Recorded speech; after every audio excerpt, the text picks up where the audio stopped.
তোরা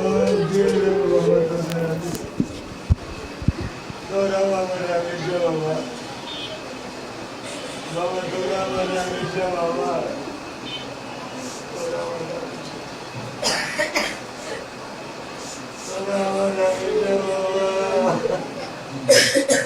ভাই মুন্সিগঞ্জে দাফন করলেন না? আমাদের গুরুস্থানের বয়স 250 বছরের উপরে। আপনার আপনার বাচ্চা আছে? না, আমার আব্বা মারা গেছে প্রায় 17 বছর। আপনার একটা বাচ্চাই ছিল?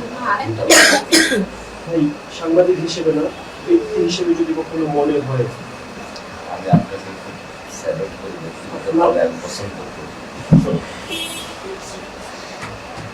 প্রথম করেন কান্না করেন, কালকে হবে না। আমি তো কান্না করতে করতেছি না, আমি আসলে কষ্ট দিতে আর নিতে, আমি আর নিতে পারতেছি না।